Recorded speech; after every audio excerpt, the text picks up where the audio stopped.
Okay, this is a discussion of the week 8 videos. So this is 3.4 to 4.3.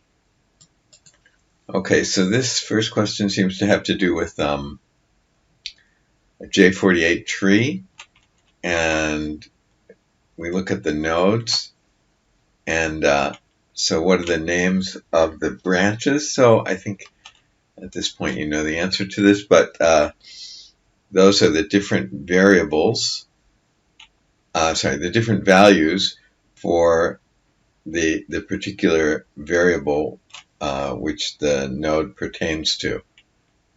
So, for example, here's the weather data, and if we classify according to J48, and we look at the tree,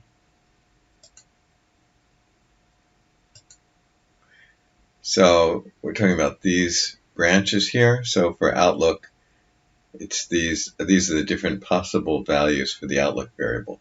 If you look at windy, these are the different particular values for the windy variable. Okay, so this is, I guess, to use the edit button to view the data, and then how many instances are there that have a level of sunny. So we can go back to here and go to here, and sunny is in the Outlook variable. So there's 1, 2, 3, 4, 5. And you can do the same thing with humidity equals high. Okay, here it says, why would we like to split into so-called pure nodes? So let's look at the tree again. So here, this split is into a pure node. It means that if Outlook is overcast, all the outcomes in that case are yes. Whereas here, if Outlook is sunny, and if we look at humidity equals high, maybe let's check that. So sunny and humidity is high. Let's go back to here. Sunny and humidity is high. There's 1, 2, 3. I think that's all. So 1, 2, 3. High, high, and only 2. 1, 2. Here. This one. So it's false here, and it's true here and false there. So that's not a pure split. So that means that our predictions aren't going to be as good. So if we predict, I think the most prevalent one there was high when you have sunny, sunny and high, you have no, or maybe I was looking at the wrong thing, sorry. You have sunny, high, no, and sunny, what was the other one? Sunny, high, no, so they're all no, sorry. So that is a pure node, so that's good. That means that if you predict no, you're never going to be wrong, at least within the data set.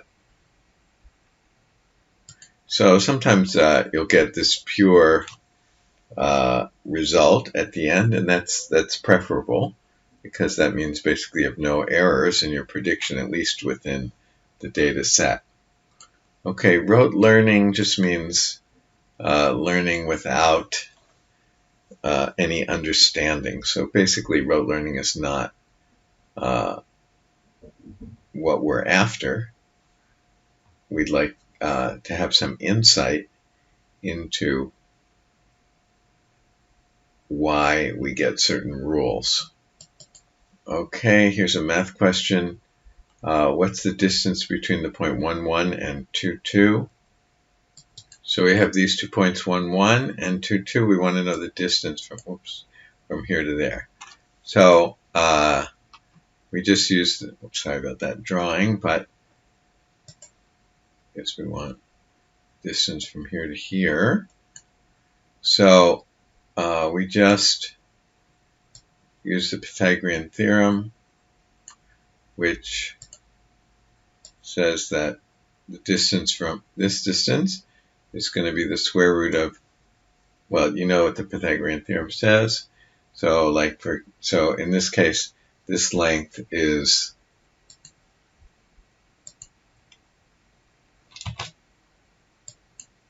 whoops. So both of those lengths are 1. So the Pythagorean theorem says it's going to be 1 squared plus 1 squared equals this length squared.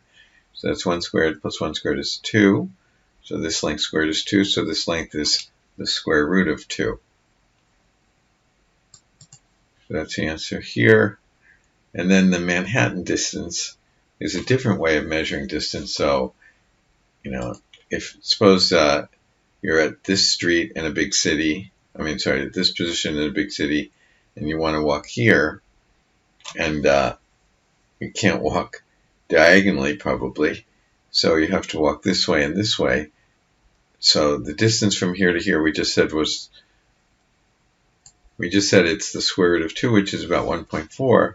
But if you have to walk this way, the distance is 1 plus 1, which is 2.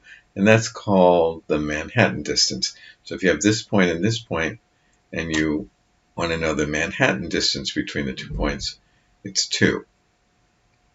The other distance is called the Euclidean distance. The normal way that we think about distance would be the square root of 2.